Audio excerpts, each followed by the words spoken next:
మొత్తం మీద ఇక్కడ మణిపూర్లో 28 నెలల తర్వాత అంటే దాదాపు 2.5 సంవత్సరాల తర్వాత మణిపూర్లో పర్యటించిండు ప్రధాని నరేంద్ర మోడీ. పర్యటించి 100% ఇక్కడ నవోదయం వస్తుంది, ఈ రెండు వర్గాల మధ్య జరుగుతున్నటువంటి ఏదైతే ఈ చిచ్చు ఉందో దీన్ని ఆర్పేటువంటి ప్రయత్నం చేస్తాం, 100% ఈ మణిపూర్ అల్లర్లను తగ్గిస్తాం, తర్వాత ఇక్కడ శాంతి నెలకొల్పుతామని చెప్పిండు నిన్న ప్రధానమంత్రి నరేంద్ర మోడీ. దాంతోపాటు 8,500 కోట్ల రూపాయలకు సంబంధించినటువంటి ప్రాజెక్టులకు శంకుస్థాపనలు, తర్వాత ప్రారంభోత్సవాలు, ఈ కథా కావ్యాంశంతో కూడా జరిగింది.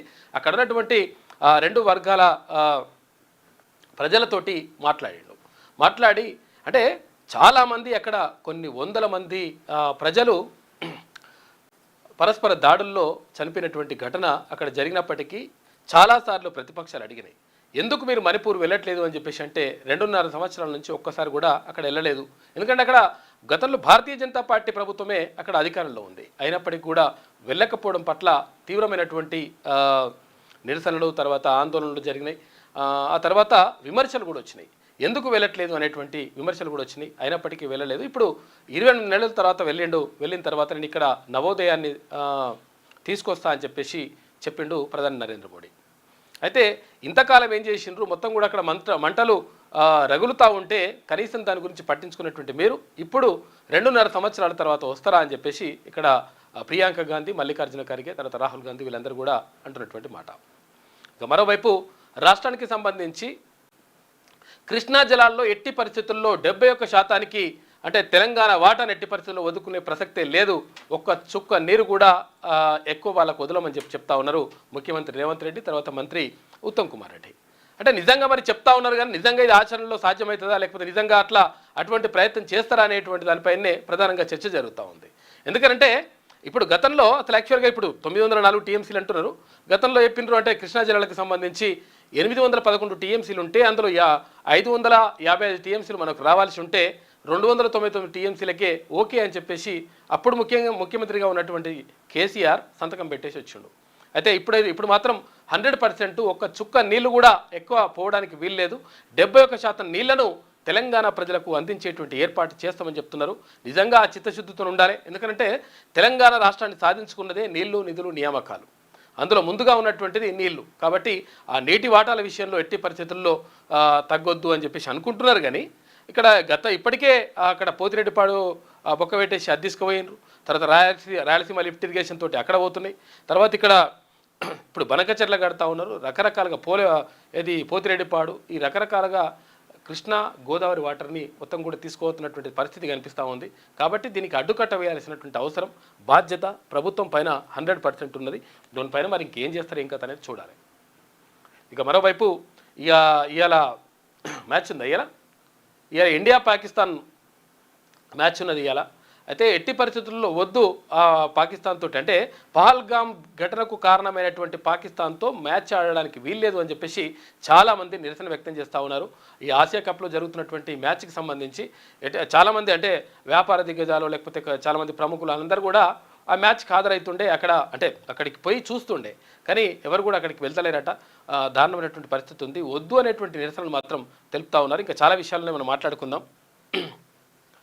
మన న్యూస్లో ముందుగా ఏమైంది ఈనాడు, ఓకే, బంగారం ఎందాక ఈ పయనం. బంగారం అంటే బంగారం కాదు, పుత్తడి. 1.13 అంటే 1,13,000 రూపాయల స్థాయిలో 10 గ్రాముల ధర, అంటే తులం బంగారం 1,13,000 రూపాయలు. దిక్కుతోచని స్థితిలో కొనుగోలుదారులు, ఆభరణాల క్రయ విక్రయాలపై ప్రభావం పడతా ఉంది. అంతర్జాతీయ సమీకరణాలు మారితేనే తగ్గే అవకాశం కనిపిస్తూ ఉందంట. బంగారం ఎందాక నీ పైన అంటే నేను ఎట్లాగా ఏందాకైనా పోతాను అంటుంది. చాలా తక్కువ ధర ఉండేట. యాక్చువల్లీ చిన్నతనంలో చూసుకుంటే ఇంకా చాలా తక్కువ ధర ఉండే, అది రోజుకు ఒక్కటిసారి 3 సంవత్సరాలలో డబుల్ అయిపోయింది ఇంకా లెక్క. పసుపు వర్ణంలో దగదగా మెరిసిపోయే బంగారాన్ని ఇష్టపడని వారు ఎవరుంటారు, కానీ దాని ధర చూస్తేనే షాక్ కొట్టినంత పని అవుతుంది. బంగారం ధర రికార్డు స్థాయికి పెరగడంతో ఆభరణాలు కొనుగోలు చేయలేక సాధారణ మధ్యతరగతి వినియోగదారులు దిక్కుతోచని స్థితిని ఎదుర్కొంటున్నారు. అయితే విక్రయాలు తగ్గిపోయి నగల వ్యాపారులు ఇబ్బందులు పడుతున్నారు. దేశీయ మార్కెట్లో 10 గ్రాముల బంగారం 24 క్యారెట్ల ధర 1,13,000 రూపాయలకు మించిన విషయం విదితమే. అయితే ఇట్లా ఎందుకు జరుగుతూ ఉందంటే మన దేశంలో బంగారం ధరల తీరుతెన్నులు చూసుకుంటే ఇగో ఇట్లున్నదంట. ఇంకా పెరుగుతుందా అని చెప్పేసి అడుగుతున్నారు. అయితే ఎట్లున్నది ఎప్పటి నుంచి ఎప్పటి వరకు అంటే 24 క్యారెట్లు అంటే ఇక అసలైన బంగారం అని అంటారు కదా, 24 క్యారెట్లు 10 గ్రాములు అంటే తులం బంగారం. ఏది 2012లో 31,050 రూపాయలు ఉండే తులం. ఇక 2013లో 29,600 రూపాయలు అయింది, తగ్గింది. తర్వాత 2014లో 28,006 రూపాయలు ఉండే. 2015లో 26,343 రూపాయలు అయింది. ఇక 2016లో 28,623 రూపాయలు అయింది. తర్వాత 2017లో కొంచెం పెరుగుతూ వస్తుంది ఇక్కడ నుంచి మళ్ళీ. 2017లో 29,667 రూపాయలు, 2018లో 31,438 రూపాయలు, 2019లో 35,220 రూపాయలు, ఇక 2020లో 48,651 రూపాయలు. 2019కి తర్వాత ఇక్కడ అసలు యాక్చువల్గా ఇప్పుడున్నటువంటి ధరకు చూసుకుంటే 2019 అంటే ఇప్పుడు ఒక 6 సంవత్సరాల్లో 3 రెట్లు అయింది. 3 రెట్లు మించిపోయింది. 3 రెట్ల కంటే ఇంకెక్కువనే ధర. 35,000 అంటే ఇంకా 3 రెట్ల కంటే మించిపోయింది ధర. 2020లో 48,651 రూపాయలు, 2021లో 48,720 రూపాయలు. ఇక ఒక అమాంతం మెరిగిపోతూ ఉంది ఇక్కడ. 2022లో 52,670 రూపాయలు. ఈ 2022 వరకు కొంత వెరుక్కుంటూ వచ్చింది. ఆ తర్వాత దన్నం జంప్ అయిపోతుంది. 2023లో 65,330 రూపాయలు, 2024లో 80,450 రూపాయలు. ఇప్పుడు 2025లో ఇది సెప్టెంబర్ 12 నాటికి 1,13,210 రూపాయలు. మొత్తం భారీగా పెరిగిపోతూ ఉంది ధరలు. ఎందుకు పెరుగుతున్నాయి అని చెప్పేసి అడుగుతుంటే ఇంకా పెరుగుతుందా అని అడిగితే బంగారం ధర ఇప్పటికే అందనంత ఎత్తుకు చేరింది. స్వల్పకాలంలో ఇంకా ఎక్కువ పెరగడం కష్టమని పెట్టుబడి వ్యవహారాల నిపుణులు పేర్కొంటున్నారు. తక్కువ సమయంలోనే 24 క్యారెట్ల 10 గ్రాముల ధర 1,50,000 వరకు పెరిగినా ఆశ్చర్యం లేదనే అభిప్రాయాలు వినిపిస్తున్నాయి. అయితే డాలరైజేషన్ ప్రయత్నాలు, ట్రంప్ సుంకాలు బంగారం ధర కిందికి దిగిరాని పరిస్థితిని కల్పిస్తున్నాయని అంటున్నారు. ధర పెరగడానికి ప్రధాన కారణమే రష్యా ఉక్రెయిన్ యుద్ధం అయినప్పుడు అది ముగియకుండా ఎలా దిగొస్తుందనే ప్రశ్న తలెత్తుతోంది.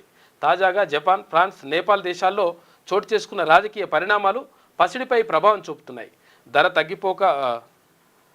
తగ్గకపోగా స్వల్పకాలంలో ఇంకొంత పెరిగే వీలుందని విశ్లేషకులు చెప్తున్నారంట.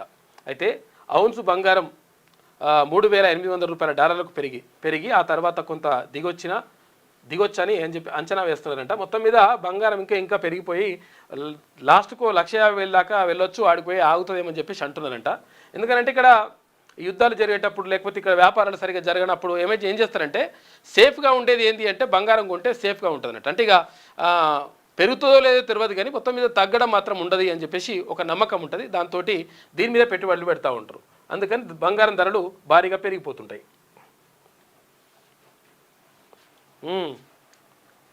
విరిగిన ఎముకను 3 నిమిషాల్లోనే అతికించేస్తుంది అని చెప్పేసి చైనా ఒక టెక్నాలజీని తీసుకొచ్చిందట.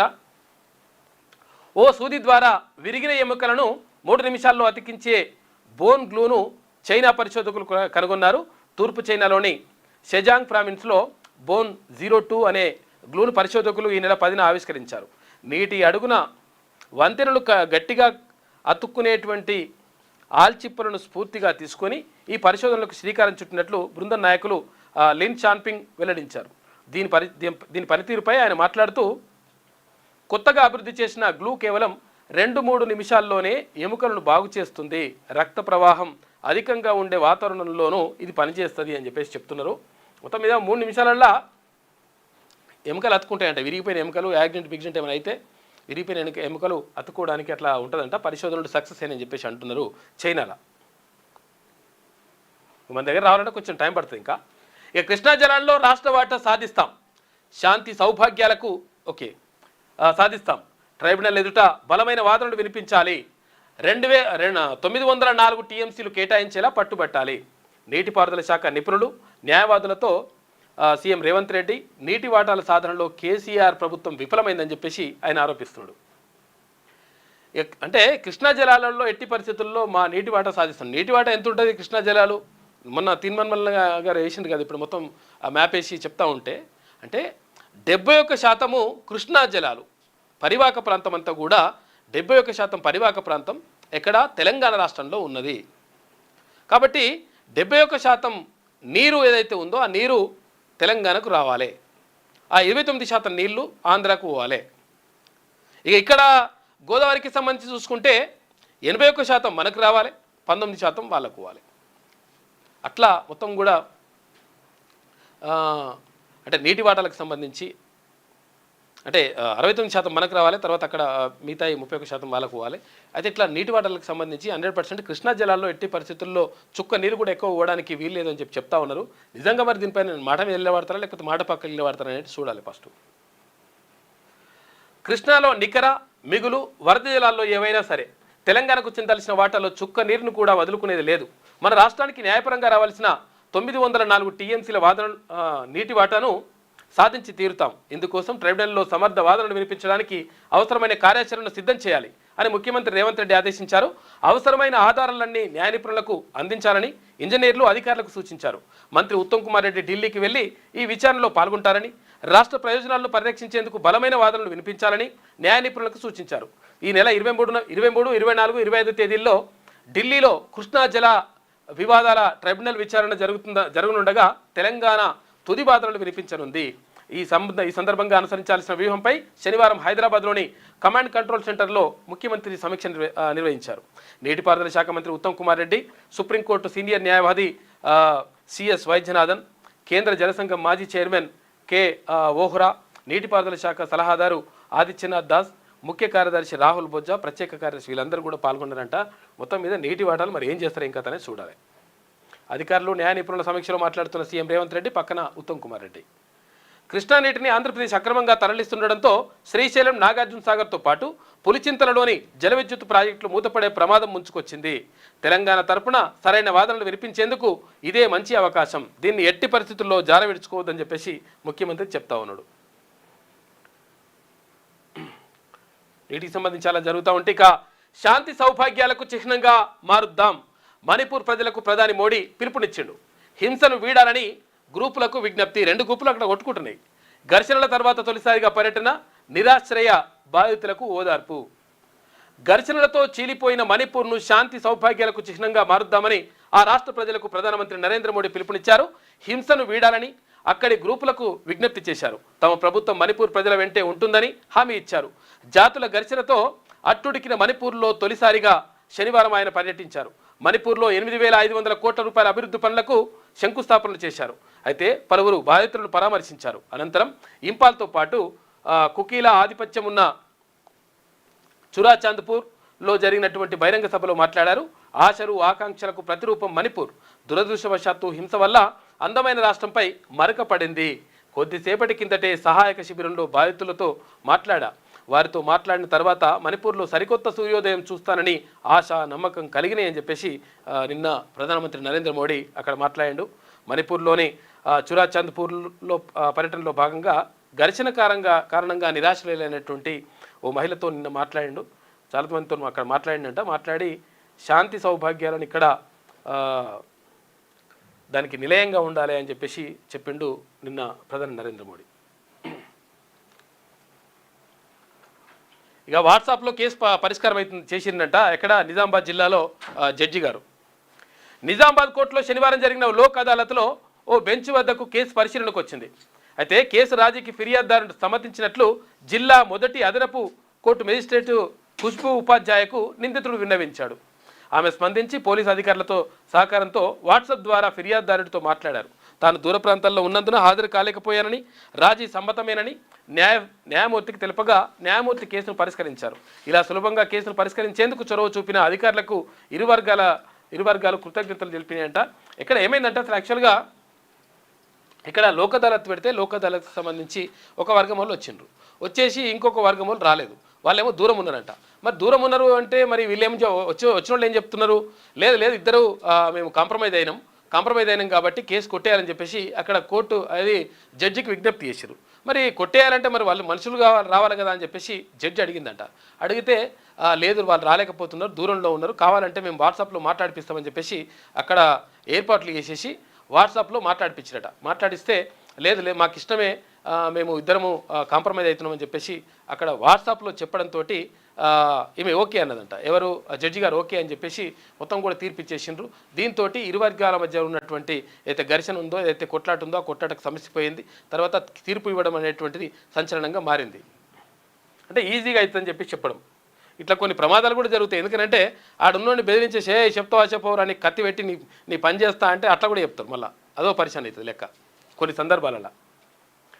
ఇక పాక్ పనిపడతారా? నేడు ఆసియా కప్లో భారత్ కీలక పోరు ఉంది. ఇలా ఆసియా కప్ T20 టోర్నీలో భారత్ పాకిస్తాన్ పోరుకు రంగం సిద్ధమైంది.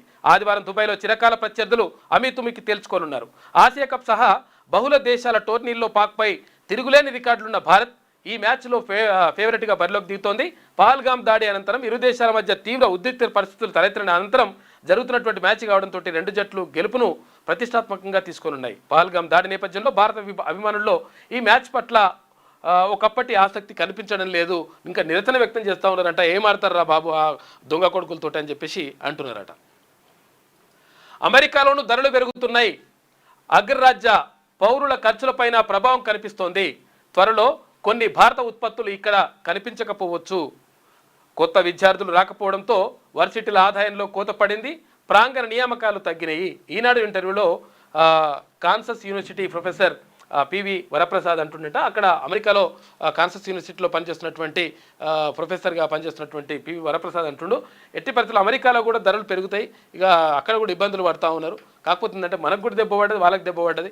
తర్వాత మన పిల్లలు అక్కడ పోకపోవడంతో అక్కడ కాలేజీలో కూడా దెబ్బ పడుతుంది. రకరకాలుగా ఇట్లా నష్టం జరుగుతుంది అనేటువంటి విషయము ఆయన చెప్పిండు. సుంకాల పెంపు, వీసాల జారీలో కఠిన నియమాలు, యూనివర్సిటీల్లో ప్రవేశాలపై ఆంక్షల ప్రభావం భారత్పైనే కాకుండా అమెరికా స్థానికులతో పాటు ఎన్ఆర్ఐ కుటుంబాలపైన పడుతోందని యుఎస్లోని కాన్సస్ యూనివర్సిటీలో feed and future sustainable intensification innovation ప్రయోగశాల director professor doctor P V Varaprasad వెల్లడించారు. భారతదేశం నుంచి పలు రకాల ఆహార, వ్యవసాయ ఉత్పత్తులు, నిత్యావసర వస్తువులను అమెరికా దిగుమతి చేసుకుంటోంది. సుంకాల కారణంగా దిగుమతులు ఒకవేళ తగ్గితే, అంటే ఇప్పుడు ఏమవుతుంది, సుంకాలు అధిక సుంకాలు, ఇప్పుడు ₹1,00,000 అంటే ₹1,50,000 అవుతుంది, ₹1,00,00,000 అంటే ₹1,50,00,000 అవుతుంది. ఇట్లయితే ఏమవుతుంది, ధరలు పెరగడం ద్వారా ఇంత రేటు మేమెందుకు పెట్టుకుంటామని చెప్పేసి ప్రత్యామ్నాయంగా చూసుకుంటారు. ఒకవేళ ఛాయ్ దొరకలేదు అనుకో, కాఫీ తాగుతారు. అట్లా ఇక్కడ వస్తువులు కూడా ప్రత్యామ్నాయంగా వేరే చూసుకోవడం వల్ల భారత్కు దెబ్బ పడుతుంది, అటు అమెరికా కూడా భారీగా రేట్లు పెంచుకోవాల్సినటువంటి పరిస్థితి ఏర్పడుతుంది అని చెప్పేసి అక్కడ ప్రొఫెసర్ అంటుండు. అక్కడ ఎంఎస్ పూర్తి చేసిన ఉద్యోగాలు రావడం లేదనే ప్రచారం వాస్తవం ఎంత అని చెప్పేసి అంటే, అవును వాస్తవమే అని చెప్పేసి అంటున్నాను ఆయన. అవును, కొత్త వారికి వెంటనే ఉద్యోగాలు రావడం లేదు. అమెరికా ప్రభుత్వం అంకుర సంస్థలకు కొన్ని ప్రయోజనాలు, నిధులు తగ్గింపుతో ఉద్యోగాలపైన ప్రభావం పడింది. కొత్తగా ఎంఎస్ డిగ్రీ చేసిన వారిని తీసుకోవడానికి కంపెనీలు వెనుకాడుతున్నాయి. అయితే విద్యలో ప్రతిభ చూపిన వారికి, అదనపు నైపుణ్యాలు, మంచి కమ్యూనికేషన్స్, నాయకత్వ లక్షణాలు ఉన్న వారికి ఉద్యోగాలు వస్తున్నాయట. లేకపోతే ఉద్యోగాలు కష్టమవుతుందంట. ఆడ కూడా జీవన స్రవంతిలోకి మావోయిస్టు సుజాత పునరావాసానికి 25 లక్షల డీడీ అందజేసిన డీజీపీ అని చెప్పేసి ఒక వార్త కనిపిస్తూ ఉంది.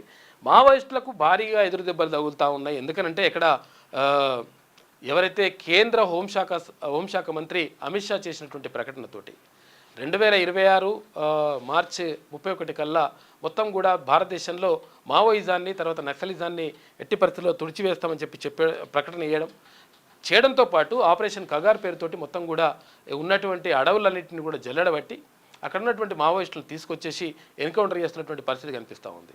దీంతో మావోయిస్టులు, తర్వాత ఇక్కడ నక్సలైట్లు ఉండలేనటువంటి పరిస్థితి నెలకొన్నది. ఎందుకంటే టెక్నాలజీ పెరిగిపోయింది. గతంలో అసలు యాక్చువల్గా అడవుల్లోకి వెళ్ళిపోతే వాళ్ళు ఎక్కడ ఉన్నారో తెలుసుకునేటువంటి ప్రయత్నం, అంటే తెలుసుకునే అవకాశం లేకుండా పోతుండే. కానీ ఇప్పుడు టెక్నాలజీ పెరిగింది. తర్వాత ఇంకోటి డ్రోన్లు వచ్చినాయి. డ్రోన్లు వచ్చిన తర్వాత ఎంత అడవుల్లో ఉన్నా కానీ ఆ డ్రోన్లను దించి నైట్ పూట చీకట్లో కూడా అక్కడ కనిపించేటువంటి అవకాశం ఉంటుంది. మనుషులు కనిపించేటువంటి టెక్నాలజీ ఉంది. దీంతో ఎక్కడ ఉన్నా కానీ వాళ్ళని పట్టుకునేటువంటి పరిస్థితులు ఉన్నాయి. తర్వాత ఫోన్లో కానీ లేకపోతే కమ్యూనికేషన్స్ వ్యవస్థ ఒకవేళ దాన్ని ఉపయోగిస్తే ఈజీగా వాళ్ళు దొరికిపోయినటువంటి పరిస్థితులు కనిపిస్తున్నాయి. దీంతో ఏం చేయాలనో అర్థం కాని పరిస్థితుల్లోకి వెళ్ళిపోయింది ఇక్కడ మావోయిస్టులు కానీ, తర్వాత ఇక్కడ నక్సలైట్లు కానీ. అయితే ఇటువంటి గడ్డు పరిస్థితుల్లో కూడా కొంతమంది పోరాటం చేస్తూ ఉన్నారు. ఇంకా కూడా మేము తుపాకీ గొట్టం ద్వారానే, లేకపోతే ఈ వీటి ద్వారానే అంటే అక్కడ ప్రజల్లో రాజ్యాధికారం సాధిస్తామనేటువంటి మాట వాళ్ళు చెప్తా ఉన్నారు. కానీ ఇది పరిస్థితులు మాత్రం అందుకు అనుగుణంగా కనిపించట్లేదు. కాబట్టి ఈ నేపథ్యంలోనే కొంతమంది ఇప్పుడు ఈ మావోయిస్టు సుజాత లాంటి వాళ్ళు కొంతమంది లొంగిపోతున్నటువంటి పరిస్థితి కనిపిస్తూ ఉంది. లొంగిపోయి జీవన స్రవంతిలోకి వచ్చి ప్రజాస్వామ్యబద్ధంగా ప్రజాస్వామ్యయుతంగా ఈ తుపాకులు బీకాపు ఇవన్నీ కాకుండా ప్రజాస్వామ్యయుతంగా పోరాటం చేస్తే 100% ప్రజలకు మంచి చేసేటువంటి అవకాశం ఉంటుంది. పరిస్థితులు తర్వాత మారినప్పుడు తర్వాత ఆ పందాన్ని కూడా మార్చుకోవాల్సినటువంటి అవసరం ఉంటుంది. మేము ఇప్పుడు కూడా హింసనే చేస్తాం, తుపాకులే పడతామంటే పరిస్థితులు అందుకు అనుకూలంగా లేవు అని చెప్పేసి విశ్లేషకులు అంటున్నారు. కాబట్టి అది కూడా ఆలోచిస్తే మంచిగా ఉంటుంది. డైరెక్ట్గా రాజకీయాల్లోకి రండి, ప్రజాస్వామ్యయుతంగా పోరాటం చేయండి, ప్రజాస్వామ్యయుతంగా కొట్లాడండి, ప్రజల్లో మంచి మెప్పు పొందండి. తర్వాత ఒకవేళ ఎవరైనా దుర్మార్గం చేస్తూ ఉంటే, అన్యాయం చేస్తూ ఉంటే అన్యాయాన్ని దుర్మార్గాన్ని ప్రజల్లో ఎండగట్టండి. దాని ద్వారా ప్రజలను చైతన్యం చేసేటువంటి ప్రయత్నం చేయడం ద్వారా మంచి జరుగుతుంది తప్ప లేకపోతే మేము ఎట్లనే తుపాకీ పట్టుకుంటాం ముట్టిన కొడతామంటే పరిస్థితులు అందుకు అనుకూలంగా లేవు అని చెప్పేసి అంటున్నారు విశ్లేషకులు. ఇక ఫిరాయింపు ఎమ్మెల్యేలతో రాజీనామా చేయించాలి. గద్వాల గర్జన సభలో కేటీఆర్ సవాల్ విసిరిండట. పార్టీ ఫిరాయించిన 10 మంది ఎమ్మెల్యేలతో రాజీనామా చేయించి ఉప ఎన్నికలకు వెళ్లాలని సీఎం రేవంత్ రెడ్డికి భరాసా కార్యనిర్వాహక అధ్యక్షుడు కేటీఆర్ సవాల్ విసిరారు. సవాల్ విసురుడు ఏందే, నువ్వు కూడా గతంలో ఉన్నావు కదా, అప్పుడు ఏది బీఆర్ఎస్ పార్టీలో ఉన్నావు కదా, మీ నాయన అప్పుడు తీసుకొచ్చేసి అందరినీ ధనాదం తీసుకొచ్చి ఇంట్లో పెట్టి కమ్ముతా ఉంటే అప్పుడు ఏం చేసినావు? నాయన ఇది కరెక్ట్ కాదే, మనం అట్లా వేయొద్దు, ఎందుకనంటే ఇట్లా పార్టీ ఫిరాయింపులను మనం ప్రోత్సహించొద్దు, అట్లా ఇట్లా అని చెప్పాలి. కానీ మరి అప్పుడు చెప్పకపోతివి. ఇప్పుడు అధికారం పోయిన తర్వాత ప్రతిపక్షంలో ఉన్న తర్వాత పార్టీ నుంచి ఎమ్మెల్యేలు పోయి జంపు జలాలను అవుతుంటే అప్పుడు బాధ అనిపిస్తుంది. సవాల్ విసురుడు ఇప్పుడు మళ్ళీ ఆ సవాల్ ఎందుకు అప్పుడే విసిరేసి మీ నాయన నువ్వు సవాల్ తీసుకో, వీళ్ళందరినీ కూడా మళ్ళీ పోటీ చేయమని చెప్పు, వీళ్ళని గెలవమని చెప్పు, గెలిచిన తర్వాతనే మన దగ్గర రమ్మని చెప్పు అని చెప్పింటే నిజంగా అసలు గ్రేట్గా అయిపోతుండే. నువ్వు ఎవరు కేటీఆర్ అంటే మంచిగా అసలు యాక్చువల్గా అద్భుతంగా మంచి మేధావి, తర్వాత న్యాయబద్ధంగా ఉంటాడని చెప్పేసి ఒక ఆలోచన ఉంటుండే. కానీ అప్పుడేమో ధనాదం గుంజితివి, ఇప్పుడేమో అట్టెట్లయితుందని అన్నవాడితివి. ఇక ఎమ్మెల్యేలంతా కాంగ్రెస్లో చేరి తాము ఇంకా భరాసలోనే ఉన్నారంటున్నారంటే వారిని ఏమనాలో తెలియడం లేదని అన్నారు. అయితే ప్రభుత్వంలోని చాలామంది మంత్రులు అవినీతిలో కూరుకుపోయారని విమర్శించారు. గ్రూప్ 1 ఉద్యోగాల్లో అక్రమాలు జరిగాయని ఆరోపించారు. మీరు చేస్తారు అదే పని, మళ్ళీ ఇప్పుడు వీళ్ళు ఇదే ఏమంటే. శనివారం గద్వాల తేరు మైదానంలో భరాసా ఆధ్వర్యంలో సభ నిర్వహించిందట. రాజీనామా ఎమ్మెల్యేలతోటి ఫిరాయించిన ఎమ్మెల్యేలను రాజీనామా చేయాలని చెప్పేసి అంటున్నాడు. వాళ్ళు ఫిరాయించలేదు, నీ పార్టీలో ఉన్నట్టే కూడా నువ్వు నమ్ముతలేవా? ఏం చేయాలి ఇప్పుడు? ఇక పరిస్థితి గాడికి వచ్చింది లెక్క. ఇక జీతంతో పాటు 10% కమిషన్ తీసుకుంటామని చెప్పేసి యూపీ ఎమ్మెల్యే అంటుండు. డైరెక్ట్ చెప్పేసి ఆయన ఎందుకలా అన్నారు సార్, 20% ఇద్దామనుకున్నారట, ఇప్పుడు 10% పట్టుకొస్తున్నాడని చెప్పేసి అంటున్నారు. 20% ఇచ్చినోడు కూడా 10% ఇస్తున్నట్టు ఇప్పుడు, ఎందుకంటే ఆయన 10% అన్నాడు కాబట్టి అట్లా అయిందట కథ. ఎమ్మెల్యే డైరెక్ట్ బరాబర్ ఒప్పుకున్నాడు, మా జీతాలు వస్తాయి, జీతంతో పాటు ఇట్లా 10% కమిషన్ వస్తుందని చెప్పిండట. అట్లా ఎప్పుడు తక్కువ చెప్తారు అలా, కానీ ఆయన చెప్పిండు బాగానే. ఇది ఈనాడులో ఉన్నటువంటి ప్రధాన కథనాలు. అయితే ఒకసారి వెలుగు చూద్దాం. ఇవాళ ఇండియా పాకిస్తాన్ మ్యాచ్ రద్దు చేయాలంటూ దేశవ్యాప్తంగా నిరసనలు వెల్లువెత్తుతూ ఉన్నాయి. ఆసియా కప్లో భాగంగా ఇండియా పాకిస్తాన్ జట్లు ఆదివారం రాత్రి 8 గంటలకు తలపడనున్నాయి. ఇవాళ రాత్రి ఇక మ్యాచ్ను రద్దు చేయాలంటూ శనివారం దేశవ్యాప్తంగా నిరసనలు వెల్లువెత్తాయి. పహల్గామ్ ఉగ్రదాడి నేపథ్యంలో పాక్తో మ్యాచ్ ఏమిటని అభిమానులు మండిపడుతున్నారు. ఇక దుబాయ్ వేదికగా జరుగుతున్న ఈ క్రికెట్ మ్యాచ్ను చూసేందుకు ఫ్యాన్స్, సెలబ్రిటీలు, వ్యాపారవేత్తలు ఇతరత్ర ఎవరు కూడా పెద్దగా అక్కడికి పోతలేరట. అట్లున్నది పరిస్థితి అక్కడ. ఇక భారత్ పాక్ వ్యతిరేకంగా పూణేలో నిరసన తెలుపుతున్న మ్యాచ్కు వ్యతిరేకంగా పూణేలో నిరసన తెలుపుతున్న ఆప్ కార్యకర్తలు అని చెప్పేసి అక్కడ. కృష్ణా జలాల్లో చుక్క నీరు కూడా వదులుకోం, 904 టీఎంసీల వాటా సాధించుకొని తీరాలి. న్యాయ నిపుణులు, ఇరిగేషన్ అధికారులకు సీఎం రేవంత్ రెడ్డి సూచించిండు. ఈ నెల 23, 24, 25 తేదీల్లో కృష్ణా ట్రిబ్యునల్లో తుది వాదనలు. గత బీఆర్ఎస్ ప్రభుత్వం ఏపీకి 512 టీఎంసీలు కట్టబెట్టి తెలంగాణకు అన్యాయం చేసింది. తెలంగాణకు ఎంత 299 సార్లు అని చెప్పి సంతకం పెట్టొచ్చినట్టు కాక అట్లా అయింది లెక్క. పోతిరెడ్డిపాడు నుంచి రోజుకు 10 టీఎంసీలను ఏపీ మళ్లిస్తున్నది. పట్టిసీమ, పులిచింతల, చింతలపాడు వరకు అక్రమ నీటి తరలింపుపై ట్రిబ్యునల్కు ఆధారాలు సమర్పించాలి. మంత్రి ఉత్తమ్ కుమార్ స్వయంగా విచారణలో పాల్గొంటారని చెప్పేసి ముఖ్యమంత్రి చెప్పిండు. ఇక ఏఐ భ్రమలో పడొద్దు అని చెప్పేసి క్యాన్సర్కు వ్యాక్సిన్ కొత్త అధ్యాయం అని చెప్పేసి ఇక్కడ ఈ సంచికతో పాటు 4 పేజీల సప్లిమెంటరీ కూడా ఇస్తున్నది సండే సందర్భంగా ఐతారం.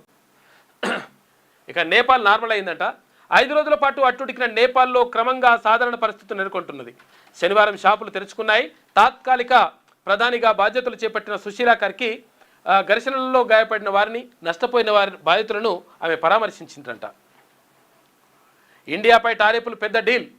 రష్యా నుంచి ఆయిల్ కొనుగోలు చేస్తున్న ఇండియాపై 50% టారిఫ్లు విధించడం అంత తేలికైన విషయం కాదని అమెరికా ప్రెసిడెంట్ డొనాల్డ్ ట్రంప్ అన్నారు. మనోనికి మైండ్ దొబ్బినట్టుంది నిజంగా. ఇది 2 దేశాల మధ్య ఉద్రిక్తతలను సృష్టించిందని చెప్పారు. రష్యాపై చర్య తీసుకోవడం కోసం భారత్తో విభేదానికి తాము సిద్ధమయ్యానని చెప్పాడట. ఇట్లున్నది మనోని కథ.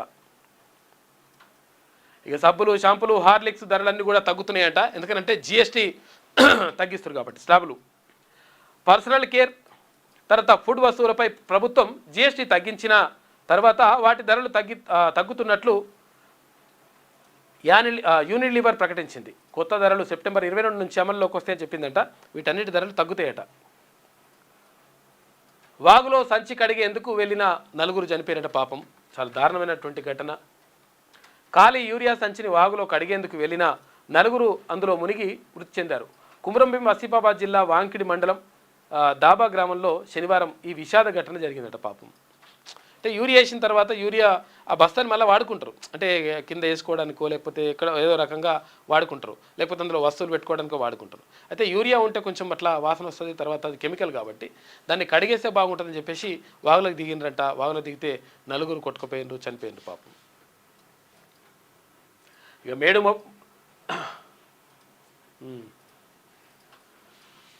మణిపూర్కు త్వరలో నవోదయం. రాష్ట్రంలో శాంతి నెలకొల్పుతామని చెప్పేసి ప్రధాని మోడీ అంటున్నాడు. ఇది ధైర్యవంతుల నేల, ఈశాన్యానికే రత్నం. ఇది ధైర్యవంతుల నేల, ఈశాన్యానికే రత్నం వంటివి. 28 నెలలు కూడా అక్కడ పోకపోతే గారు ప్రధానమంత్రి గారు పోతే మంచిగా ఉంటుండే కదా. పోతే నీకు మంచిగా పేరు వస్తుండే, ఈ విమర్శలు రాకపోతుండే, ఇవన్నీ కూడా జరుగుతుండే. అప్పుడేమో సపరేట్గా 8 నెలలు మొత్తం కూడా అక్కడ 2 వర్గాల మధ్య పెద్ద ఘర్షణలు జరిగి 100 మంది చచ్చిపోతే కనీసం పోకపోయా. దాంతో అట్లా చెడ్డ పేరు వచ్చాయి. ప్రభుత్వం కూడా బీజేపీది ఉండే ఆడ అప్పుడు. ఇది ధైర్యవంతుల నేల, ఈశాన్యానికే రత్నం. కుకీలు, మైత్రేయుల మధ్య నమ్మకం అనే బ్రిడ్జ్ నిర్మిస్తాం. ఈ కుకీలకు, మైత్రేయులకు మధ్యలోనే ఈ మొత్తం ఈ గొడవలన్నీ జరిగినాయి. అప్పుడు నిరాశ్రయులను ఆదుకుంటామని వెల్లడి. 2023 అల్లర్ల తర్వాత తొలిసారి మణిపూర్లో పీఎం పర్యటన, బాధితులకు పరామర్శ. 8,500 కోట్ల రూపాయల ప్రాజెక్టులకు శంకుస్థాపనలు, ప్రారంభోత్సవాలు చేసింది నిన్న. మిజోరంలో ఫస్ట్ రైల్వే లైన్ షురూ అయింది. హింసాత్మకంగా మారిన మణిపూర్లో మళ్లీ శాంతి నెలకొల్పడమే లక్ష్యంగా తమ ప్రభుత్వం పనిచేస్తున్నదని ప్రధాని నరేంద్ర మోడీ తెలిపారు. ఇక హింసను వీడాలని వివిధ సంస్థలకు ఆయన పిలుపునిచ్చారు. రాష్ట్ర ప్రజలకు కేంద్ర ప్రభుత్వం అండగా ఉంటుందని భరోసా ఇచ్చారు. రాష్ట్రానికి త్వరలో నవోదయం వస్తుందన్నారు. అయితే కుకీ, మైత్రేయి తెగల మధ్య ఘర్షణలతో 2023లో మణిపూర్లో అల్లర్లు చెలరేగగా 2 ఏళ్ల తర్వాత ప్రధాని మోడీ తొలిసారిగా రాష్ట్రంలో పర్యటించారు. కుకీలు ఎక్కువగా ఉండే చురాచంద్పూర్, తర్వాత మైత్రేయులు ఎక్కువగా ఉండే ఇంపాల్లో శనివారం నిర్వహించిన బహిరంగ సభల్లో ఆయన మాట్లాడింది నిన్న. అయితే మాట్లాడితే ఇక్కడ ప్రతిపక్షాలు ఏమంటున్నాయి? 864 రోజులు హింస జరిగితే ఎటు పోయినవు? మోదీపై ఖర్గే, ప్రియాంక గాంధీ ఫైర్ అయినరు. 46 సార్లు ఫారెన్ టూర్కు వెళ్ళారు, కానీ ఒక్కసారి మణిపూర్కు వెళ్ళలే. ఈ పని ఎప్పుడో చేసి ఉండాల్సిందని చెప్పేసి అంటున్నారు వాళ్ళు. నిజంగా కూడా చేసి ఉంటే మంచిగా ఉండేది, విమర్శలు రాకపోతుండే. ఇక అల్లర్ల బాధితుల పిల్లల కన్నీళ్లు అని చెప్పేసి ఒకటి చూసుకోవచ్చు.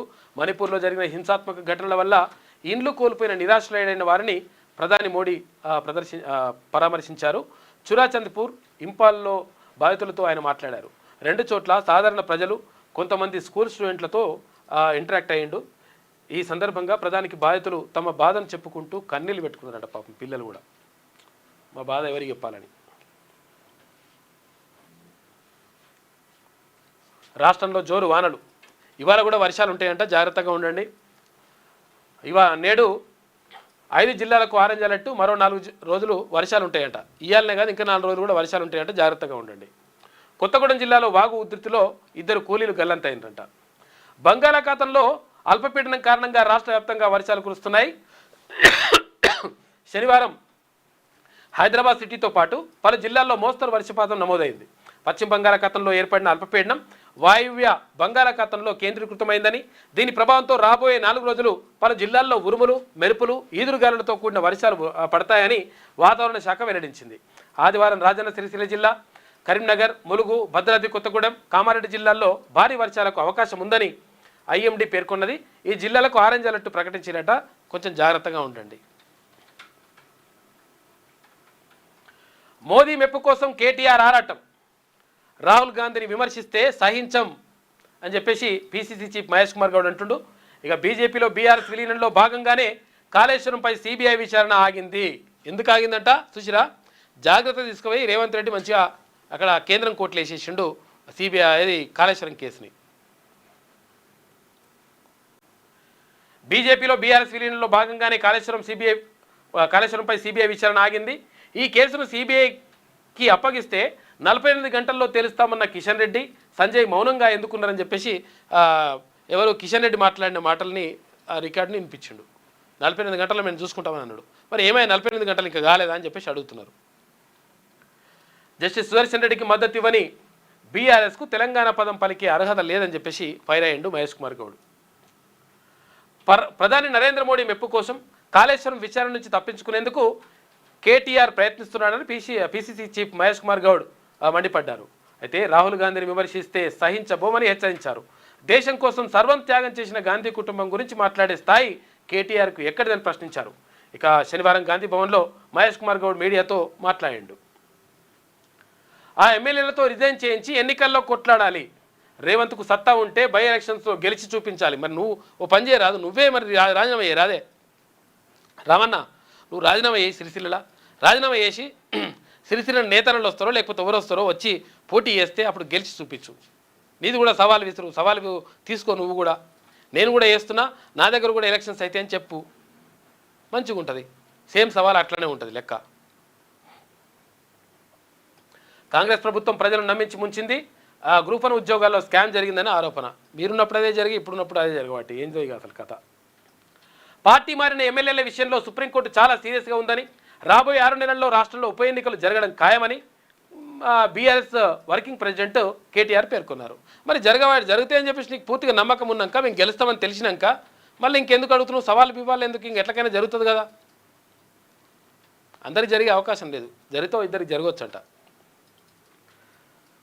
బీఆర్ఎస్లో గెలిచి కాంగ్రెస్ పార్టీలోకి మారిన 10 మంది ఎమ్మెల్యేలతో సీఎం రేవంత్ రెడ్డి రాజీనామా చేయించాలి. సత్తా ఉంటే ఉప ఎన్నికల్లో గెలిచి చూపించాలని సవాల్ విసిరారు.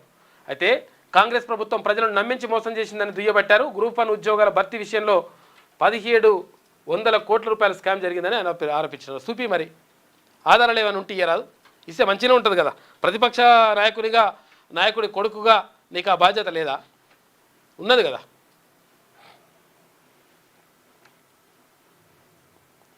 ఇక స్కూల్లో అల్ఫాజోలం డెన్ అంట. ఓవైపు పాఠాలు, మరోవైపు మత్తుమందు తయారీ. సికింద్రాబాద్ ఓల్డ్ బోయినపల్లిలోని మేధా స్కూల్లో దందా. ఈ అల్ఫాజోలం ఏంద్రా బాబు? ఇది కళ్ళు అంటేనే మొత్తం కూడా భయపడేటట్టుగా చేస్తున్నారు. ఈ లంగ కథలు బంద్ చేయరు. ఎందుకనంటే నిజంగా స్వచ్ఛమైనటువంటి కళ్ళు ఆరోగ్యానికి మంచిదని చెప్పేసి అక్కడ చాలామంది చెప్తూ ఉంటారు.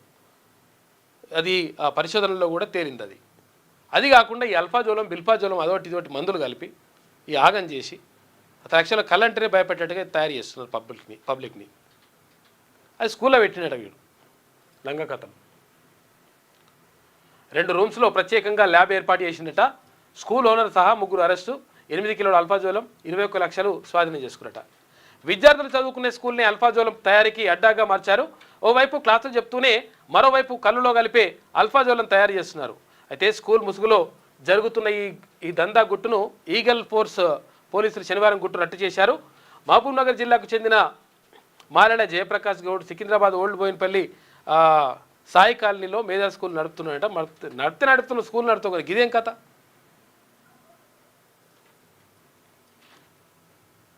ఇది వెలుగులో ఉన్నటువంటి ప్రధాన కథనాలు. అయితే ఒకసారి ఆంధ్రజ్యోతి చూద్దాం.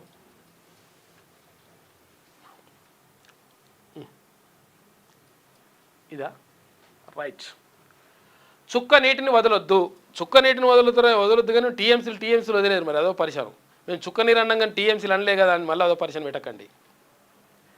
కృష్ణా జలాల్లో ఇంతకాలం జరిగిన అన్యాయానికి అడ్డుకట్ట వేయాలి, 100% వేయాలి. గరిష్ట వాటా సాధనకు పట్టుబట్టాలి. ఆధారాలని ట్రిబ్యునల్కు అందించాలి. రాష్ట్రానికి మొత్తం 904 టీఎంసీలు రావాలి.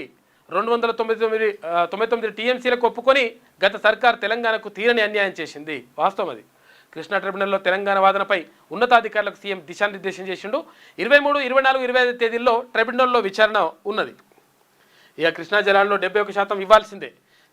కృష్ణా ప్రాజెక్టును బీఆర్ఎస్ పూర్తి చేయలేదు, నీళ్లను సంపూర్ణంగా వాడుకోలేకపోవడానికి కారణం ఇదే అని చెప్పేసి నీటిపారుదల శాఖ మంత్రి ఉత్తమ్ కుమార్ రెడ్డి అంటున్నారు. కొండలు లోయల మధ్య విశ్వాసం అనే వంతెన వేయాలని చెప్పేసి ప్రధానమంత్రి సూచిస్తూ ఉన్నాడు. ఎక్కడ? మణిపూర్కు సంబంధించి. భారతమాత కిరీటంలో మణిపూర్ ఒక రత్నం. ఇక్కడ ఎలాంటి హింసకు తావుండొద్దు, శాంతితోని అభివృద్ధి ఇందుకు అన్ని గ్రూపులు ముందుకు రావాలి. ఈశాన్య రాష్ట్రాల పర్యటనలో ప్రధాని గతంలోనూ పోయింటి ఇంకా మంచి పేరు వస్తుండే మీకు. ఘర్షణలతో అట్టుడికిన 2 ఏళ్ల తర్వాత మణిపూర్కు మోడీ. కుకి, మైతేయి తెగల కుటుంబాలకు పరామర్శ. మణిపూర్ ఇన్నాళ్లకు గుర్తొచ్చిందా అని చెప్పేసి ప్రధాని నరేంద్ర మోడీపై కాంగ్రెస్ మండిపడిందట. అసహనం పరాకాష్ఠకు చేరితే చాలా డేంజర్లో పడితే ఏ దేశమైనా అని చెప్పేసి మొన్ననే తీర్మానం కూడా చెప్పిండు. ఇక్కడనే మార్నింగ్ న్యూస్లోనే ఏదైతే ప్రజల నుంచి వస్తున్నటువంటి అసహనం కానీ, ప్రజల నుంచి వస్తున్నటువంటి ఉద్యమాలు కానీ, ప్రజల నుంచి వస్తున్నటువంటి ఏదైతే భావజాలము వ్యతిరేకంగా, ప్రభుత్వానికి వ్యతిరేకంగా, లేకపోతే ఇక్కడ ఉన్నటువంటి రాజ్యానికి వ్యతిరేకంగా వస్తున్నప్పుడు అది చాలా ప్రమాదంలో పడుతుంది. కాబట్టి వాటిని, వాళ్ళ మనోభావాలని పరిగణలోకి తీసుకోవాలి. తీసుకున్నప్పుడు మాత్రమే అక్కడ మంచి జరిగేటువంటి అవకాశం ఉంటుంది. లేకపోతే ఇష్టం వచ్చినట్టుగా మేము ప్రవర్తించుకుంటూ పోతాం, రాజ్యం మా చేతిలో ఉన్నది, లేకపోతే మా రాజ్యాంగం మా చేతిలో ఉన్నది, లేకపోతే న్యాయ వ్యవస్థ మా చేతిలో ఉందని చెప్పేసి ఇష్టం వచ్చినట్టుగా ప్రవర్తిస్తే తోలు తీసి డోలు కడతారు పబ్లిక్. ఇక్కడ మణిపూర్లో జరిగింది, ఇక్కడ ఇది మన నేపాల్లో జరిగింది, అదే జరిగింది. ఇక్కడ బంగ్లాదేశ్లో జరిగింది, అక్కడ శ్రీలంకలో జరిగింది. రకరకాలుగా దేశాల్లో ఇవన్నీ కూడా జరుగుతూ ఉన్నాయి. భారతదేశానికి జరగొద్దనేటువంటి పరిస్థితి ఏమి ఉండదని చెప్పేసి మన తీర్మానం చెప్పింది. ఇప్పుడు అది ప్రత్యేకంగా కొత్త పలుకులు ఆర్కే క్లియర్గా అదే రాసిండు. రాజ్యాంగం ఎంత గొప్పదైనా దాన్ని పరిరక్షించాల్సిన వ్యవస్థలు, అధిపతులు మంచి వాళ్ళు కాకపోతే పరిస్థితి ఏమిటి? శ్రీలంక, బంగ్లాదేశ్, నేపాల్ పరిణామాల తర్వాత మన దేశంలో కూడా ఇలాంటి పరిస్థితులు తలెత్తే అవకాశం ఉందా అన్న అనుమానం కొందరిలోనైనా ఏర్పడడం ఆందోళన కలిగిస్తుంది. శ్రీలంక, బంగ్లాదేశ్, నేపాల్లో రాజ్యాంగం లోపభూయిష్టంగా ఉందని కాదు, పాలకులు బాధ్యతారహితంగా రాజ్యం వీరభోజ్యం అన్నట్టుగా వ్యవహరించడం వల్ల అవినీతి, అరాచకాలు పెచ్చురిల్లి ప్రజల్లో అసహనం పరాకాష్ఠకు చేరింది. ఇష్టం వచ్చినట్టుగా పరిశీలన, నేను ఏం చేస్తా, మా పిల్లలు మంచిగా బాగా బందోబస్తు చేసి ఎంజాయ్ చేస్తారు, కోట్ల రూపాయలు సంపాదిస్తాం, మేము చేసుకుంటాం, ఆస్తులు కూడబెట్టుకుంటాం, ప్రజలు మొత్తం నష్టపోవాలి, ప్రజలు మొత్తం బాధపడాలంటే తోలు తీసి డోలు కడతారు. నేపాల్ లెక్క, అక్కడ శ్రీలంక లెక్క. ఇక్కడ శ్రీలంకలో అట్లా అధ్యక్షుని ఉరికించుకొట్టిరు, ఇక్కడ నేపాల్లో అదే జరిగింది. ఇక్కడ ప్రధానమంత్రి అక్కడ షేక్ హసీనా ఉంటే బంగ్లాదేశ్లో అదే జరిగింది. కాబట్టి ఇక్కడ కూడా మనం అంతా మంచి జరగాలంటే ఏం చేయాలి? ప్రజల మనోభావాలకు అనుగుణంగా ప్రజలు ఏమైతే కోరుకుంటున్నారో, ప్రజలు ఏవైతే నిజంగా భావిస్తున్నారో దాని పట్ల మరి కరెక్ట్గా ఉండాల్సినటువంటి అవసరం, బాధ్యత అక్కడ ప్రభుత్వాల పైన ఉంటుంది. అధికార దురహంకారంతో వ్యవహరిస్తూ అవినీతి అక్రమాలకు పాల్పడిన ప్రభుత్వాలపై మన ప్రజలు బ్యాలెట్ను బుల్లెట్లా ప్రయోగించారే కానీ పొరుగు దేశాల్లో వలె విధ్వంస చర్యలకు పాల్పడలేదు. ఇందుకు మన సమాజాన్ని చూసి మనం గర్వించాలి. అయితే ప్రజలు మాత్రమే ఎల్లవేళలా విఘ్నత ప్రదర్శించాలనుకోవడం అత్యాశ అవుతుంది. ప్రజలు మాత్రమే సపడే కూర్చోవాలి, మేమైతే ఇష్టం వచ్చినట్టుగా చేస్తామంటే లంగకథలు చేస్తే ఎట్టి పరిస్థితుల్లో అట్లా ఉండదు లెక్క అని చెప్పేసి చెప్తా ఉన్నారు విశ్లేషకులు. అయితే ప్రజలు మాత్రమే ఎల్లవేళలా విఘ్నత ప్రదర్శించాలనుకోవడం అత్యాశ అవుతుంది. భిన్న మతాలు, భిన్న సంస్కృతులు, భిన్న భాషల సమాహారం కనుక ఆ చిన్న దేశాలలో వలె తిరుగుబాట్లు చేయరు. అంత మాత్రాన ప్రజలను టేకెన్ ఫర్ గ్రాంటెడ్ అన్నట్టు తీసుకోకూడదు. లైట్ తీసుకున్నాం అనుకో, లైట్ తీసుకుంటే మీ పని అవుతుందని చెప్తా ఉన్నారు. రాజ్యాంగబద్ధ సంస్థలతో కూడిన అవినీతి చొరబడటం వల్ల సామాన్యులకు న్యాయం దొరకని దుస్థితి ఏర్పడింది. మన దేశంలో ప్రస్తుతం ఫలానా వ్యవస్థ పటిష్టంగా, న్యాయబద్ధంగా, రాజ్యాంగబద్ధంగా వ్యవహరిస్తుందని చెప్పలేని పరిస్థితి నెలకొన్నది. చూసుకోయిగా మన దేశంలో ఫలానా వ్యవస్థ పటిష్టంగా, న్యాయబద్ధంగా, రాజ్యాంగబద్ధంగా వ్యవహరిస్తుందని చెప్పలేని పరిస్థితి నెలకొన్నది. అధికార దుర్వినియోగం పరిపాటిగా మారిపోయింది. ఈ పరిస్థితిని చక్కదిద్దాల్సిన బాధ్యత అటు పాలకులు, ఇటు రాజ్యాంగ సంస్థల అధిపతులపై ఉంది. అర్థమైంది కదా. రాజ్యాంగ సంస్థల అధిపతులు అంటే ఎవరు? ఇక్కడ గవర్నర్ కానీ, ఇక్కడ రాష్ట్రపతి కానీ, తర్వాత అక్కడ న్యాయ వ్యవస్థ కానీ. ఇక్కడ పాలకులు అంటే ఎవరు? మనం ప్రజలు ఎన్నుకున్న వాళ్ళు. వాళ్ళపైన కూడా 100% ఉంటుంది. ఇట్లా ఏకుండా మేము ఇష్టం వచ్చినట్టుగా చేసుకుంటూ పోతాం, మేము ఇష్టం వచ్చినట్టుగా నిర్ణయాలు తీసుకుంటామంటే లాస్ట్కు చింతకు కడతారు. లేని పక్షంలో శ్రీలంక, బంగ్లాదేశ్, నేపాల్లో వలె కాకపోయినా మన దేశంలో మరో రూపంలో అశాంతి ప్రబలుతుంది. కాబట్టి తస్మాత్ జాగ్రత్త అని చెప్పేసి కొత్త పలుకు రాసిండు ఆర్కే. ఇక ఎటు చూసినా రైలు, ప్రపంచవ్యాప్తంగా రైలు మార్గం 81,000 కోట్ల రూపాయలతో 40 ప్రాజెక్టులంట, 4,353 కిలోమీటర్ల మార్గం, కొత్త లైన్లకు సర్వేలు, ఉన్న లైన్ల విస్తరణ, కేంద్ర ప్రభుత్వం మంజూరు. తర్వాత సీఎంతో రైల్వే అధికారులు చర్చ జరిపినట. ఆ ఎమ్మెల్యేలతో రాజీనామా చేయించు అని చెప్పేసి మా సత్తా చూపిస్తాం. ఏం చూపిస్తావు మరి? నువ్వు రాజీనామా రాదే రామన్న. గద్వాల గర్జన సభలో సీఎంకు కేటీఆర్ సవాల్. ఇక గ్రూప్ 1 ఉద్యోగాలను అమ్ముకున్నారని ఆరోపణ. ఆరోపిస్తున్నావు కానీ దానికి మనం ఆధారాలు ఉంటే బయట పెట్టరాదు. బడిలో మత్తుమందు ఫ్యాక్టరీ ఇక హైదరాబాద్లోని ఓల్డ్ బోయినపల్లి మేధా స్కూల్లో జరుగుతుందట. అల్ఫాజోలం తయారీ, కళ్ళు దుకాణాలకు సరఫరా. ఇక ఈగల్ బృందం దాడిలో 7 కిలోలు పట్టేసినట. ఇది ఆంధ్రజ్యోతిలో ఉన్నటువంటి ప్రధాన కథనాలు. అయితే ఒకసారి శనార్థి తెలంగాణ చూద్దాం. రేవంత్ లెక్క తప్పింది, కాంగ్రెస్లో బీఆర్ఎస్ ఎల్పీ విలీనంలో విఫలమైందట. తొలుత బీఆర్ఎస్ ఎమ్మెల్యేల జోలికెళ్ళని రేవంత్, కానీ తర్వాత కాంగ్రెస్ సర్కార్పై కుట్ర ప్రచారం నేపథ్యంలో బీఆర్ఎస్ ఎమ్మెల్యేలను చేర్చుకున్న వైనం. అప్పుడు ఏం చేశారంటే అసలు యాక్చువల్గా మీ ప్రభుత్వం పడిపోతుంది, మీ ప్రభుత్వం వడగొడతాం అట్లా ఇట్లా అని చెప్పేసి కేటీఆర్ వాళ్ళు వీళ్ళు ఆలోళ్ళు మధ్యలో లొల్లులి చేసిండ్రు. చేస్తే ఏమైంది? మీ ప్రభుత్వం పడిపోతానని ఉండేంద్రా నాయన. ఇప్పుడు ఇప్పుడు 63 మంది ఉంటే ఇట్లా అంటున్నారు కదా, ఏమున్నది మీ వాళ్ళని కూడా ఇంతమందిని తీసుకొచ్చి చేర్చుకుంటే అయిపోతుందని చెప్పేసి అప్పుడు బీఆర్ఎస్ నుంచి కాంగ్రెస్కు జంపులు చేయించే ప్రయత్నం చేసినప్పుడు అట్లా చేస్తారా ఇట్లా చేస్తారని మళ్ళీ అంటున్నారు. ఎందుకంటే గతంలో వీళ్ళు ఫుల్ మెజార్టీ ఉన్న తర్వాత కూడా బీఆర్ఎస్ పార్టీ ఫుల్ సభ్యులు ఉన్న తర్వాత కూడా మళ్ళా 34 మందిని అటు చేసి కథం చేసిండ్రు. ఇప్పుడేమో లొల్లి పెడుతున్నారు, మళ్ళీ వాళ్ళకి జరిగితే అన్యాయం అన్నట్టు.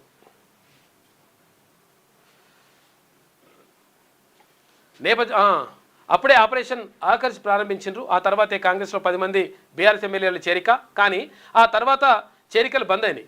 10 మందే జాయిన్ కావడంతో చిక్కుల్లో రేవంత్. ఇక కాంగ్రెస్లో చేరిన వారిని కాపాడుకోలేక అవస్థలు. గతంలో కేసీఆర్ 2 సార్లు సిఎల్పిని విలీనం చేసుకున్న వైనం. కేసీఆర్ మాదిరి బీఆర్ఎస్ ఎల్పీని కాంగ్రెస్లో మెర్జ్ చేసుకోవడంలో మాత్రం విఫలమైందని చెప్పేసి అంటున్నారు. అంటే ఇంత పర్సెంటేజ్ ఉంటే మనం విలీనం చేసుకోవచ్చు అనేటువంటిది ఉంటుందన్నమాట. ఆ అవకాశం లేకుండా పోయింది. దాంతో కొంతమంది అయిపోయినారు. మళ్ళీ అట్టెట్లయితుంది, మా పార్టీ మొత్తం పోతే బీఆర్ఎస్ ఎల్పీని మొత్తం చేసుకుంటే అయిపోతుండే. అట్లా వేసుకోవాలంటే చాలామంది ఎమ్మెల్యేలు కావాలి. కాబట్టి కొంతమంది వచ్చారు కాబట్టి అది కుదరలేదు. కుదరకపోతే ఇప్పుడు ఏమవుతుందో మళ్ళీ కొంచెం ఇబ్బందులు పడ్డని చెప్పేసి ఒక కథనం కనిపిస్తూ ఉంది శనార్థి తెలంగాణలో. ముఖ్యమంత్రి రేవంత్ రెడ్డి లెక్క తప్పింది. బీఆర్ఎస్ ఎమ్మెల్యేల జాయినింగ్ విషయంలో ఆయన ఎక్కడో తప్పటడుగు వేశారు. కాంగ్రెస్ అధికారంలోకి రాగానే బీఆర్ఎస్ ఎల్పీ పూర్తిగా తుడిచిపెట్టుకుపోతుందని ఆ పార్టీ శ్రేణులు భావించాయి. సహజంగా దూకుడు స్వభావాన్ని ప్రదర్శించే రేవంత్ భరాసా కూరలు పీకేస్తారని కేడర్ ఎక్స్పెక్ట్ చేసింది. ఆ పార్టీలో మెజార్టీ శాసనసభ్యులను కాంగ్రెస్లో చేర్చుకోవడం ద్వారా బీఆర్ఎస్ ఉనికి ఉండదని భావించారు. అయితే కాంగ్రెస్ పార్టీ సగటు కార్యకర్త ఒకటి భావిస్తే ముఖ్యమంత్రి రేవంత్ రెడ్డి తొలుత మరోలా ఆలోచన చేశారు. బీఆర్ఎస్ 10 ఏళ్ల పాలనలో కాంగ్రెస్ పార్టీని కేసీఆర్ పూర్తిగా నిర్వీర్యం చేశారు. అయినా 10 ఏళ్ల తర్వాత మళ్ళీ తమ పార్టీ అధికారంలోకి రాగలిగిందని రేవంత్ రెడ్డి భావన. అలాంటప్పుడు బీఆర్ఎస్ శాసనసభ్యులను కాంగ్రెస్లో చేర్చుకోవడం ఏంటని ఎందుకని ఆయన అనుకున్నారు. కానీ కాంగ్రెస్ సర్కార్పై కుట్ర జరుగుతుందని బీఆర్ఎస్ బీజేపీ పార్టీలు కుమ్మక్కై తెలంగాణలో ప్రభుత్వాన్ని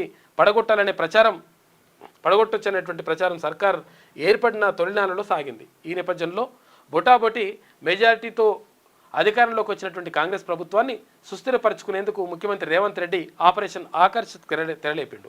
అందులో భాగంగానే పలువురు బీఆర్ఎస్ శాసనసభ్యులకు కండువా కప్పి కాంగ్రెస్ కండువా కప్పి ఇలా తీసుకొచ్చిన తర్వాత ఇట్లా అయిందని చెప్పేసి ఒక కథనం కనిపిస్తూ ఉంది. ఇక సురేఖ వర్సెస్ నాయని చిచ్చురేపిన భద్రకాళి ధర్మకర్తల నియామకం అంట. తనకు తెలియకుండా ఆలయ డైరెక్టర్ను నియమించడంపై ఎమ్మెల్యే నాయని మండిపాటు. ఇక నాయని కామెంట్స్పై మంత్రి సురేఖ ఫైర్ అయింది. ఇద్దరు ఒకటే జిల్లా, కాకపోతే ఏంటంటే ఇక్కడ దేవాదాయ శాఖ మంత్రిగా అక్కడ కొండా సురేఖ ఉన్నారు. మంత్రిగా ఇద్దరు డైరెక్టర్లను నియమిస్తే ఇబ్బంది ఏంటని ఆగ్రహం వ్యక్తం చేసిందట. మతం ఆధారంగా చర్యలేంది? హిందువులన్నా హిందూ పండుగలన్నా చులకనెందుకు? అట్లయితే సమాజంలో విభజన వస్తుంది, జిల్లాల్లో టెర్రరిస్ట్ యాక్టివిటీస్ పెరిగాయి, లవ్ జిహాద్ జరుగుతుంటే కాంగ్రెస్ ప్రభుత్వం ఏం చేస్తుంది? బీజేపీ ఎంపీ ధర్మపురి అరవింద్ అంటున్నాడు. కాకపోతే అంటే 100% అంటే దీనికి ఏదైతే నిజంగా మతం ఆధారంగా జరుగుతుందో దానికి సంబంధించి 100% చర్యలు తీసుకోవాల్సిన అవసరం ఉంటుంది. కేటీఆర్ స్థాయిని మించి మాట్లాడుతున్నారు. దేశం కోసం గాంధీ కుటుంబం ఎంతో త్యాగం చేసింది. ఆ కుటుంబం గురించి మాట్లాడే స్థాయి కేటీఆర్ది కాదు. మోడీ మెప్పు కోసమే రాహుల్పై విమర్శలు చేస్తున్నారు. కేటీఆర్ వ్యాఖ్యలు వెనుక బీజేపీ ఉంది అని చెప్పేసి గాంధీ కుటుంబంపై విమర్శలు చేస్తే ఊరుకోం.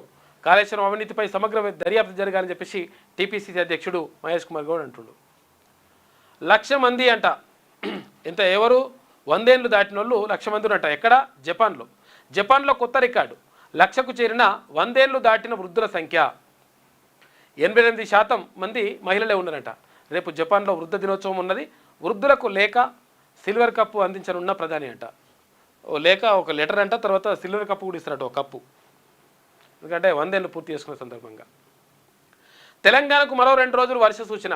4 జిల్లాలకు ఆరెంజ్ అలర్ట్, 12 జిల్లాలకు ఎల్లో అలర్ట్ జారీ. ఇక ఆదిలాబాద్, నిర్మల్, సిద్దిపేట, రంగారెడ్డి జిల్లాలకు భారీ వర్ష సూచన ఉందంట. హైదరాబాద్ వాతావరణ కేంద్రం హెచ్చరించింది. ఇక మయన్మార్లో దారుణం. స్కూళ్లపై వైమానిక దాడులు, 19 మంది విద్యార్థులు మృతి, 22 మందికి తీవ్ర గాయాలైనాయంట. పాఠశాలపై 500 పౌండ్ల బరువు కలిగిన బాంబుల జారవేత.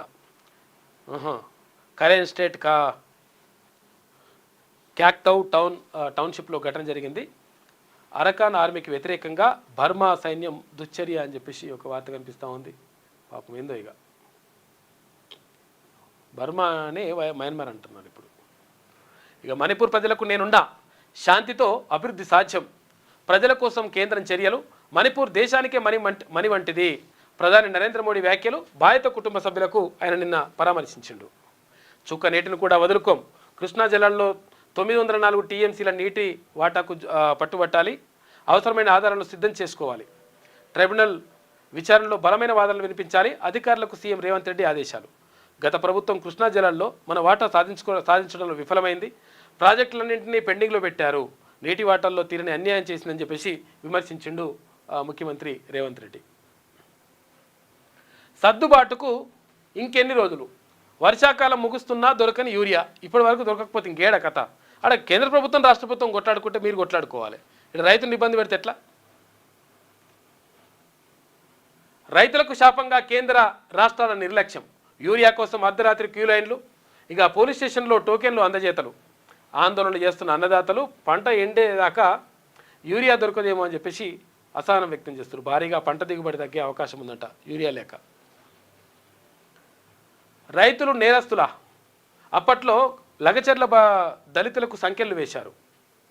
ఇప్పుడు యూరియా కోసం అన్నదాతలకు, దళితులకు ఎస్టీ అనుకుంటా, ఓకే, ఇప్పుడు యూరియా కోసం అన్నదాతలు పోలీస్ స్టేషన్ల చుట్టూ తిరగాల్సి వస్తుంది. రాష్ట్రంలో కాంగ్రెస్ పాలన తీరిది. రేవంత్ రెడ్డి చరిత్రహీనుడుగా మిగిలిపోతారు మాజీ మంత్రి ఎమ్మెల్యే తన్నీర్ హరీశ్రావు అంటుడు.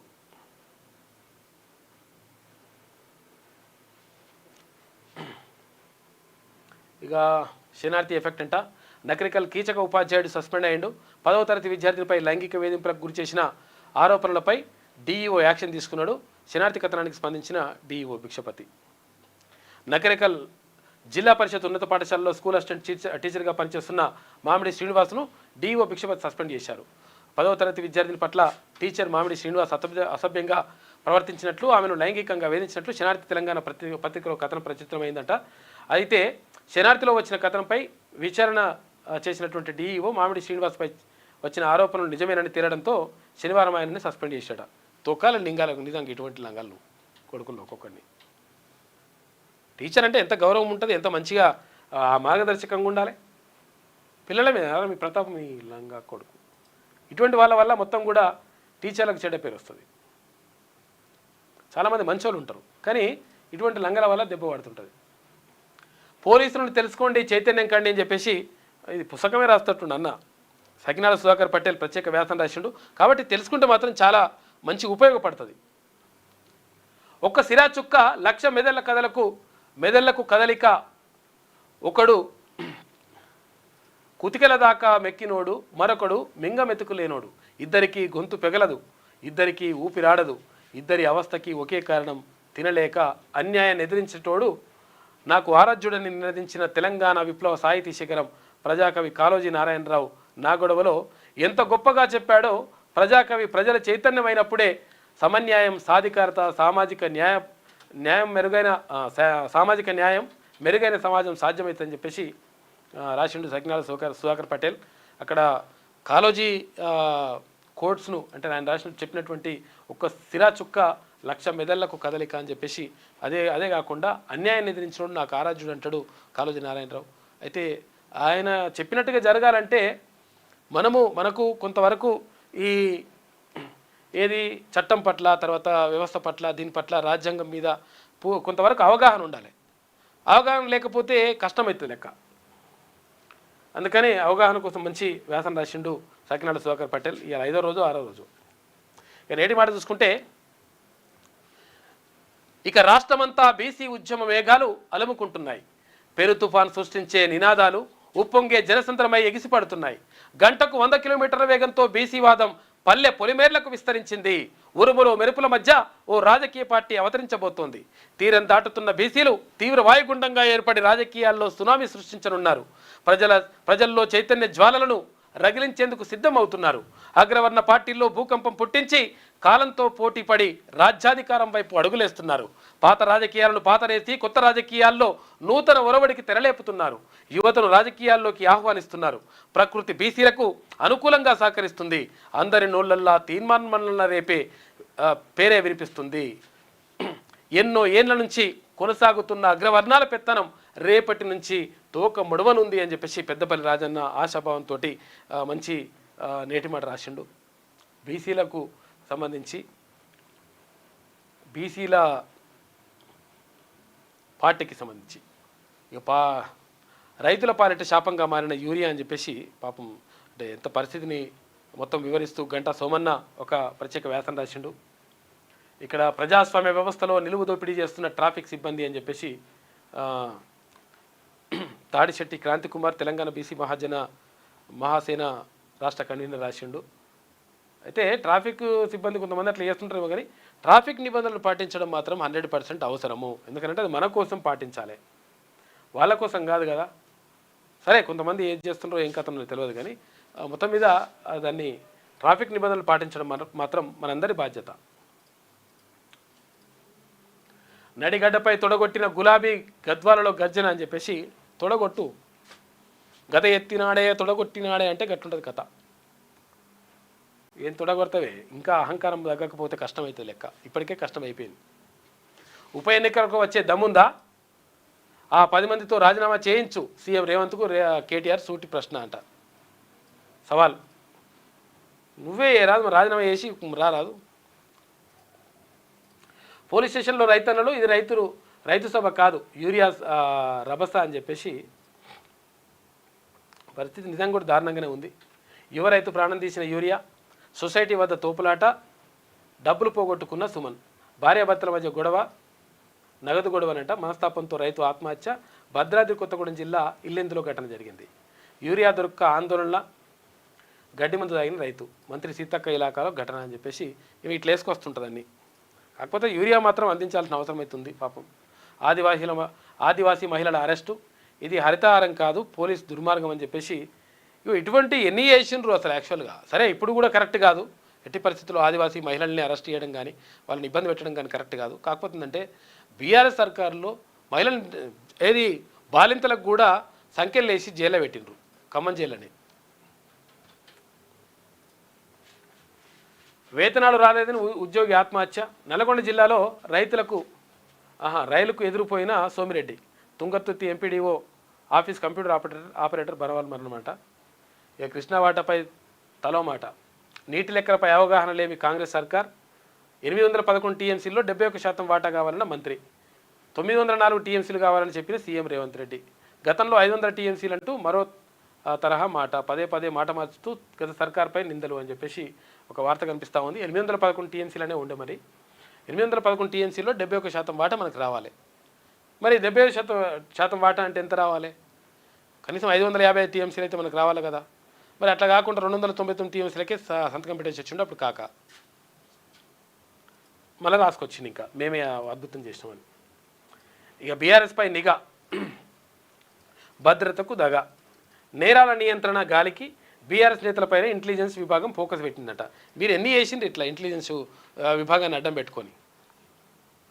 ఫోన్ల ట్యాపింగ్, లొకేషన్ ట్రేసింగ్ పైనే మొత్తం దృష్టి, ధర్నాలు ఆందోళనలు అడ్డుకోవడానికి ప్రాధాన్యం, సివిల్ వివాదాల్లో తలదూర్చుతున్న అధికారులు, రాష్ట్ర వ్యాప్తంగా విపరీతంగా పెరిగిపోతున్న నేరాలు, అబాసు పాలవుతున్న రాష్ట్ర పోలీసు శాఖ తీరు అని చెప్పేసి మీరు చేస్తేనేమో మంచిది, మేము చేస్తేనేమో చెడ్డది అన్నట్టు ఉంటుంది లెక్క అన్నట్టు. ఇట్లా ఒకరు చేస్తే సంసారం అవుతుంది, ఒకరు చేస్తే వ్యభిచారం అవుతుందట. అల్లరి చేయొద్దు మీకే నష్టం, వృత్తి విద్యా కాలేజీల ప్రతినిధులకు బట్టి వార్నింగ్ అంట. కాలేజీలతో సర్కారు జరిపిన చర్చలు విఫలం, 20 నెలలుగా ఇదే మాట చెప్తున్నారంటూ ఎఫ్ఏటిఎస్ ఈఐ ప్రతినిధులు అసంతృప్తి. సోమవారం నుంచి కాలేజీల బంద్కు నిర్ణయించిరట. సెమిస్టర్ పరీక్షల బహిష్కరణ, ఆందోళన బాట. ఇక బెస్ట్ అవైలబుల్ నిధులు ఇస్తారా, వదిలేస్తారా? 2 ఏళ్లుగా నిధులు చెల్లింపులు, ప్రైవేట్ స్కూళ్ళ యజమానుల ఒత్తిడి, కాంగ్రెస్ సర్కార్ తీరుపై విద్యార్థుల తల్లిదండ్రులు ఆగ్రహం వ్యక్తం చేస్తున్నారని చెప్పేసి ఒక వార్త వేసింది. వీళ్ళున్నప్పుడు కూడా ఇదే కథ చేసింది.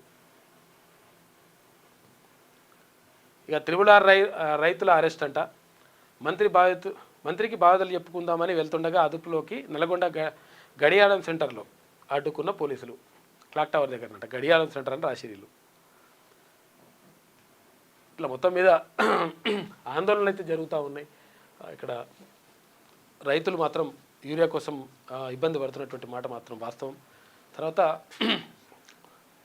ఏది ఏమైనప్పటికీ 100% రాష్ట్రం సుభిక్షంగా మంచిగా ఉండాలంటే నిజంగా మీరు ఇచ్చినటువంటి హామీలు ఏవైతే ఉంటాయో ఆ హామీలను నెరవేర్చేటువంటి ప్రయత్నం చేయాలి.